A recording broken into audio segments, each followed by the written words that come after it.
नाजरीन, आपसे एक अहम खबर शेयर करेंगे लाड़काना से। रादो न्यूज़ के रिपोर्टर हैदर अली सुरैयो की डीआईजी लाड़काना नासिर आफ्ताब के सख्त हिदायत पर शिकारपुर पुलिस और सिंध रेंजर्स का कोट शाहू और गढ़ी तेगो कच्चा में मुश्तरका ग्रैंड ऑपरेशन जारी, जिसके नतीजे में ऑपरेशन के दौरान इनामी आफ्ता डाकू बेलो तेगानी गैंग का साथी डाकू खैर मोहम्मद इरफान उर्फ फरहान वलद गुलाम उर्फ जीवन तेगानी गिरफ्तार।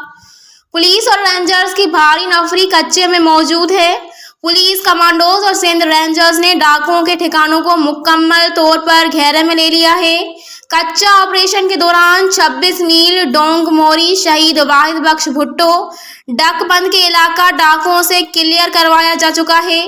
पुलिस और सिंध रेंजर्स ने कच्चे में डाकुओं के खिलाफ मोर्चा और नाकाबंदी करके सर्च ऑपरेशन जारी है। पुलिस और डाकुओं के दरमियान मुख्तलिफ मकामात पर वक्फे से फायरिंग का तबादला भी जारी है। अस्सलाम वालेकुम, मैं हूं आमिर हुसैन अल रहीम मार्केटिंग की तरफ से।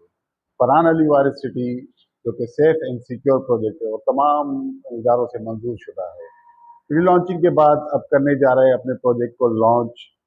प्री लॉन्चिंग रेट्स जो कि 180 गज का प्लॉट 3,36,000 का था और उसकी इंस्टॉलमेंट थी 5,600 और अब करने जा रहा है इसको 5 लाख पे। और इसी तरीके से 120 गज का प्लॉट जो था वो 5 लाख का था, जो कि अब होने जा रहा है 8 लाख का और उसकी इंस्टॉलमेंट रेट थे 8,500। प्रोजेक्ट पर डेवलपमेंट का काम बहुत तेज़ी से जारी है, तो आज ही अपना प्लॉट जल्द अज जल्द बुक करवाएं 1 जून से पहले और अपना फ्यूचर सेव करें, अपने बच्चों का फ्यूचर सेव करें। बहुत शुक्रिया, अल्लाह हाफिज़।